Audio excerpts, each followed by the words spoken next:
Hello दोस्तों, welcome to a new video. तो इससे प्रीवियस वीडियो में हमने देखा था कि स्टैटिक एरे क्या होता है और डायनेमिक एरे क्या होता है। तो इस वीडियो में आज हम देखने वाले हैं कि कैसे हम स्टैटिक एरे क्रिएट करेंगे और कैसे हम डायनेमिक एरे क्रिएट करेंगे। तो चलिए स्टार्ट करते हैं। तो इसको परफॉर्म करने के लिए मैं जो आईडी यूज करने वाला हूँ वो कोड ब्लॉक यूज करने वाला हूँ। आप चाहो तो अदर आईडी भी यूज कर सकते हो। तो चलिए हम कोड ब्लॉक ओपन कर लेते हैं। तो अभी हमारा कोड ब्लॉक ओपन हो चुका है।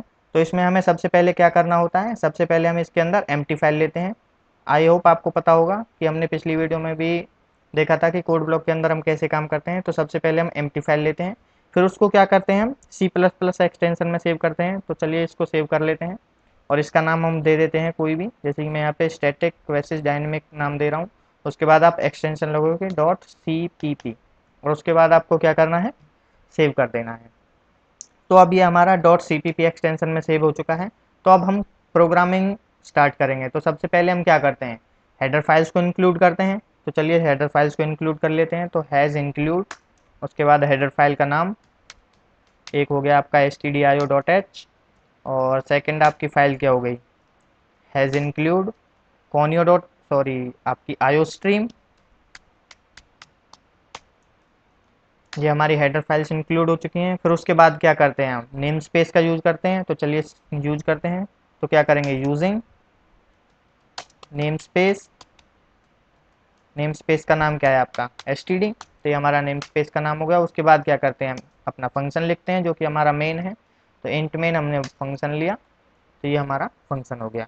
तो आई होप आप सबको यहाँ तक पता होगा कि हम कैसे कैसे करते हैं। तो चलिए अब सबसे पहले देखते हैं कि हम स्टैटिक एरे कैसे क्रिएट करते हैं। तो स्टैटिक एरे कुछ भी नहीं है, सिर्फ क्या है, हम सिंपली एरे को डिक्लेयर करते हैं और क्या करते हैं, डिक्लेयर करते टाइम ही उसका साइज दे देते हैं। तो वो क्या होता है, आपका स्टैटिक एरे होता है और उसको आपकी मेमोरी कहाँ पर एलोकेट होती है, आपके स्टैक सेक्शन में। तो सिंपली हम एरे कैसे क्रिएट करते हैं, सबसे पहले उसका डेटा टाइप, जैसे कि मैं यहाँ पे इंटीजर टाइप का एरे क्रिएट करने वाला हूँ तो लिखूंगा इंट, उसके बाद एरे का नाम और सब्सक्रिप्ट के अंदर क्या देंगे हम, एरे का साइज। तो यहाँ पे मैं एरे का साइज 6 देने वाला हूँ, तो 6 दे दिया। तो ये क्या हो गया, आपका एरे डिक्लेयर हो गया और उसी टाइम पर हमने क्या किया, उसका साइज दे दिया। तो ये क्या हो गया, आपका स्टैटिक एरे। तो ये क्या हो गया आपका स्टैटिक एरे, जो कि कहां पर क्रिएट होगा, created on stack, stack section पे। तो ये आपका स्टैक सेक्शन पे क्रिएट होगा। तो चलिए अब इसके अंदर हम वैल्यू कैसे असाइन करते हैं वो भी देख लेते हैं। तो वैल्यू असाइन करने के लिए वही तरीका है जो सिंपली हम एरे के अंदर वैल्यू असाइन करते हैं। अगर मान लीजिए हम फर्स्ट इंडेक्स पे वैल्यू असाइन करनी है तो क्या करेंगे, एरे का नाम और उसके सब्सक्रिप्ट के अंदर इंडेक्स देंगे और उसके बाद उसकी हम वैल्यू असाइन करेंगे जो हम उसको हम असाइन करना चाहते हैं। जैसे मान लीजिए मैं 33 असाइन करना चाहता हूँ, तो 33 दे दिया। मान लीजिए अब इसके फोर्थ इंडेक्स पर वैल्यू असाइन करना चाहते हैं, तो क्या लिखोगे, एरे का नाम, उसके बाद इंडेक्स 3 हो गया, ये फोर्थ इंडेक्स हो गया। और उसके बाद आप क्या करोगे, जो वैल्यू असाइन करना चाहते हो, जैसे कि मैं 45 दे रहा हूँ तो 45 असाइन हो जाएगा। तो इस तरीके से हम एरे के अंदर वैल्यू असाइन करते हैं, मीन स्टैटिक एरे के अंदर वैल्यू असाइन करते हैं। तो ये सिंपली वैसा ही है जैसा कि हम सिंपल एरे क्रिएट करते हैं। तो ये तो हो गया आपका स्टैटिक एरे। तो चलिए अब देखते हैं कि हम कैसे डायनेमिक एरे क्रिएट करें। तो डायनेमिक एरे क्रिएट करने के लिए हमने दो फंक्शंस देखे थे, जिनमें से पहला जो सी लैंग्वेज के हम यूज करते हैं वो क्या था, आपका मेलॉक फंक्शन था, जो कि हम सी लैंग्वेज के अंदर यूज करते हैं। और सी प्लस प्लस के अंदर हम न्यू कीवर्ड का यूज करते हैं to create the dynamic array. तो चलिए देखते हैं सबसे पहले मेलॉक की मदद से हम कैसे डायनेमिक एरे क्रिएट करते हैं। तो जब हम डायनेमिक एरे क्रिएट करते हैं तो वो एरे कहाँ पर क्रिएट होता है, आपके हीप सेक्शन में। तो उस एरे का क्या है, कोई भी नाम नहीं होता, सिर्फ क्या होता है, उसका एड्रेस होता है। तो आपको पता होगा कि एड्रेस को कंटेन कौन करता है, आपके पॉइंटर कंटेन करते हैं। तो सबसे पहले हमें क्या करना होगा, एक पॉइंटर क्रिएट करना होगा, फिर उसके बाद हम डायनेमिक एरे क्रिएट करेंगे। तो चलिए सबसे पहले हम एक पॉइंटर ले लेते हैं, इंट स्टार पी, मान लीजिए मैंने यहाँ पर एक पॉइंटर लिया है। अब क्या करेंगे, हम अपना डायनेमिक एरे क्रिएट करेंगे। तो किसकी मदद से करेंगे हम, चलिए सबसे पहले मेलॉक की मदद से देखते हैं। तो क्या लिखेंगे, मेलॉक, और उसके बाद क्या करेंगे, हम किस साइज का एरे क्रिएट करना चाहते हो, मान लीजिए मैं 5 साइज का एरे क्रिएट करना चाहता हूँ। और मल्टीप्लाई करेंगे किससे, आप जिस टाइप का एरे क्रिएट करना चाहते हो उसका साइज क्या होगा। जैसे कि हम यहाँ पे इंट टाइप का एरे क्रिएट कर रहे हैं, तो इंट का साइज क्या होता है, हमारा 4 होता है। तो हम क्या करेंगे, या तो यहाँ पे सिंपली 4 लिख सकते हैं, या फिर दूसरा तरीका क्या है, हम साइज ऑफ फंक्शन का यूज करने वाले हैं। वो क्या करता है, किसी भी डेटा टाइप का आपको साइज रिटर्न करता है। तो चलिए देखते हैं। तो साइज ऑफ, ये आपका फंक्शन हो गया। उसके अंदर क्या देते हैं हम, डेटा टाइप का नाम, तो मैं क्या देने वाला हूँ, इंट। तो इससे क्या होगा, आपका एक 5 इंटू साइज इंट का क्या होता है 4, तो इससे एक 20 बाइट का एक एरे आपका क्रिएट हो जाएगा। और ये एरे कहाँ पर क्रिएट होगा, आपके हीप सेक्शन में क्रिएट होगा। तो ये क्या हो गया आपका डायनेमिक एरे,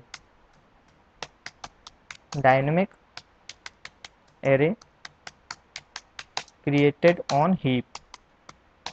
तो ये आपका डायनेमिक एरे कहाँ पर क्रिएट हो गया, हीप। और आपको ये भी पता होगा कि जो हमारा मैलॉक फंक्शन होता है वो क्या रिटर्न करता है, वो वॉइड रिटर्न करता है। चलिए हम इसको देखते हैं रन करके कि इसका जो रिटर्न टाइप होता है वो क्या होता है।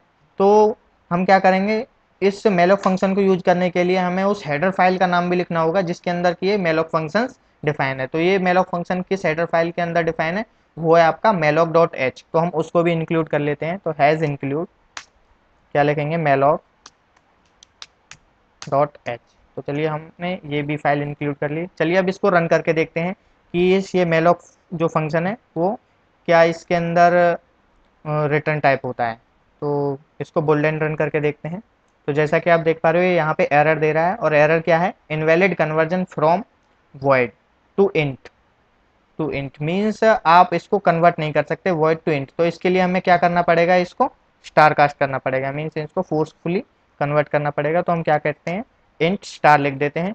तो अब इससे क्या होगा, ये आपका एक 5 साइज का एरे क्रिएट हो जाएगा। तो चलिए हम एक स्टेटमेंट प्रिंट करा लेते हैं। अगर आपका एरे क्रिएट होता है तो क्या करते हैं, हम सी आउट करा लेते हैं। यदि एरे क्रिएट होता है तो ये लाइन प्रिंट हो जाए, एरे क्रिएटेड। अगर हमारा एरे क्रिएट हो जाता है सक्सेसफुली तो क्या होगा, ये लाइन प्रिंट हो जाएगी। तो चलिए अब इसको रन करके देखते हैं। तो हम इसको रन करते हैं। तो जैसा कि आप देख पा रहे हो एरे क्रिएटेड, और ये एरे आपका कहाँ पर क्रिएट हुआ है, ये आपके हीप सेक्शन में क्रिएट हुआ है। तो ये तो हो गया आपका डायनेमिक एरे क्रिएशन। अब इसके अंदर हम एक और चीज़ क्या कर सकते हैं, जो हमने एरे का साइज दिया था, जो यहाँ पे आप देख पा रहे हो हमने 5 दिया था, हम चाहें तो इसको क्या कर सकते हैं, हम वेरिएबल भी दे सकते हैं। मीन्स कि जब हम इस प्रोग्राम को रन करें तो उस टाइम आपका एरे का साइज डिसाइड हो, तो वो कैसे करेंगे। तो चलिए उसको भी हम देख लेते हैं। तो उसके लिए हम क्या करेंगे, तो मैं इस एक और एरे क्रिएट करने वाला हूँ। तो चलिए मैं यहाँ पे एक एरो और एरे क्रिएट करने वाला हूँ, क्यू। और एक पॉइंटर लिया मैंने, और उसके अंदर हम क्या करेंगे, मैलॉक फंक्शन की मदद से डायनेमिक एरे क्रिएट करेंगे, इंट स्टार पी। उसके बाद मैलॉक,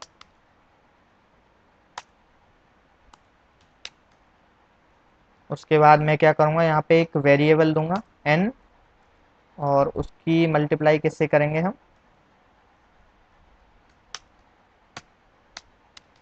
साइज ऑफ इंट हो गया। और इससे पहले हमें क्या करना होगा, इस n को भी डिक्लेयर करना होगा। तो मैं क्या करता हूँ, एक इन टाइप का एक n बना लेता हूँ, और मैं यूजर से कहता हूँ कि आप एरे का साइज बताएं, enter the size of array. वो जैसे ही एरे का साइज इंटर करेगा तो वो किस में जाएगा आपके, तो मैं सीन करा लेता हूँ, n के अंदर आ जाएगा, और आपका क्या होगा, उस साइज का एरे क्रिएट हो जाएगा। तो चलिए मैं इस लाइन को यहाँ पर कमेंट कर देता हूँ, और इसको भी कमेंट आउट कर देता हूँ। तो चलिए देखते हैं कि हमारा ये जो डायनेमिक एरे है वो क्रिएट होता है नहीं होता रन टाइम पर। तो मैं इसको रन करता हूँ, और हम ये स्टेटमेंट भी दोबारा प्रिंट करा लेते हैं। अगर हमारा एरे क्रिएट होता है तो स्टेटमेंट प्रिंट हो जाए। तो चलिए इसको रन करके देखते हैं। तो इसमें अभी एक प्रॉब्लम आ रही है, वो क्या है, चलो उसको देखते हैं कि ये एक्सपेक्टेड, हमने कहीं पर इसमें सेमीकोलन लगाना भूल गए हैं। तो चलिए देखते हैं कहाँ पर है। ये हमने यहाँ पर मिस्टेक किया है, यहाँ पे हमने एक ब्रैकेट को क्लोज नहीं किया है। तो चलिए इसको अब रन करके देखते हैं। तो जैसा कि आप देख पा रहे हो, अब ये हमसे क्या पूछ रहा है, enter the size of array. Mean सबसे पहले अब ये वाली लाइन चल रही है, उसके बाद क्या होगा, चलिए हम कोई साइज इंटर करते हैं। मान लीजिए मैं 8 इंटर कर रहा हूँ। तो जैसे ही मैंने 8 इंटर किया तो क्या दिखा दिया, एरे क्रिएटेड। तो इससे क्या हुआ, हमारा एक डायनेमिक एरे क्रिएट हो गया। तो इस तरीके से हम डायनेमिक एरे क्रिएट करते हैं, किसके अंदर, इन सी लैंग्वेज के अंदर मेलॉक फंक्शन का यूज करते हैं। अगर मान लीजिए हम सी प्लस प्लस का यूज करना चाहें तो सी प्लस प्लस के अंदर हम क्या यूज करते हैं, न्यू कीवर्ड यूज करते हैं, उसके यूज से भी हम क्या करते हैं, डायनेमिक एरे क्रिएट करते हैं। तो चलिए उसका यूज करके भी देखते हैं हम उसके द्वारा कैसे हम डायनेमिक एरे क्रिएट करते हैं। तो मैं क्या करता हूँ, इन सभी को कमेंट कर देता हूँ। तो मैं चलो इन सभी को ही कमेंट कर देते हैं। तो चलिए देखते हैं न्यू की मदद से कैसे हम एरे क्रिएट करेंगे। तो सबसे पहले हम मान लीजिए यहाँ पर एक इन टाइप एक एन वेरिएबल ले लेते हैं। तो और यूजर से कहेंगे हम कि वो क्या करे, एरे का साइज एंटर करे, enter the size of array. इससे क्या होगा, वो साइज एंटर करेगा और वो कहाँ पर जाएगा, आपके एन में। और हम क्या करेंगे, एक पॉइंटर ले लेते हैं, स्टार एस ले लेते हैं इस बार चलो, और क्या करते हैं, न्यू इंट, जो कि हम किस में यूज करते हैं, आपके सी प्लस प्लस के अंदर। और उसके बाद क्या करेंगे, हम यहाँ पर एन लिख देंगे। तो यूजर जितना साइज इंटर करेगा उतने साइज का एरे क्रिएट हो जाएगा। और क्या करेंगे, हम प्रिंट करा लेते हैं कि एरे क्रिएट हुआ है, न्यू हुआ। तो क्या करेंगे, एरे क्रिएटेड। तो चलिए इसको रन करके देखते हैं। तो बोल्ड एंड रन पे क्लिक करते हैं। तो क्या बोल रहा है, enter the size of array. मान लीजिए मैं यहाँ पर 11 एंटर कर देता हूँ। तो देखते हैं एरे क्रिएटेड। तो हमारा एरे क्रिएट हो चुका है। और ये आपका एरे कहाँ पर क्रिएट हुआ है, ये आपके हीप सेक्शन में। तो इस तरीके से भी हम क्या कर सकते हैं, आपके सी प्लस प्लस के अंदर डायनेमिक एरे क्रिएट कर सकते हैं। तो ये भी क्या हो गया आपका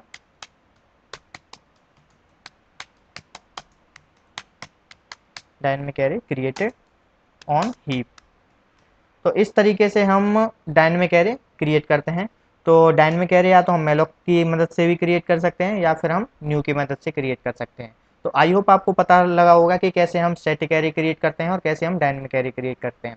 स्टैटिक एरे बस जस्ट वही है, आप सिंपली एरे को डिक्लेयर कर दें और डिक्लेयर करते टाइम में उसका आप साइज दे दें, वो आपका स्टैटिक एरे हो जाएगा। और डायनेमिक एरे क्या है, डायनेमिक एरे आपका जो है हीप पर क्रिएट होता है। और आप उसको रन टाइम पर भी उसका साइज दे सकते हो और कंपाइल टाइम पर भी उसका साइज दे सकते हो। तो इस वीडियो में बस इतना ही। नेक्स्ट वीडियो में हम देखेंगे कि जो हमारी डायनेमिक एरे के अंदर जो प्रॉब्लम थी आपकी मेमोरी लीकेज की, वो कैसे होती है। क्योंकि जो डायनेमिक एरे की अगर मेमोरी को हम फ्री नहीं कराते तो उससे आपकी मेमोरी लीकेज की प्रॉब्लम आती थी। तो उस चीज़ को हम इससे नेक्स्ट वीडियो में देखेंगे, क्योंकि ये वीडियो फिर और ज़्यादा लंबा हो जाएगा। तो मिलते हैं नेक्स्ट वीडियो में, जब तक के लिए कीप लर्निंग। Thank you.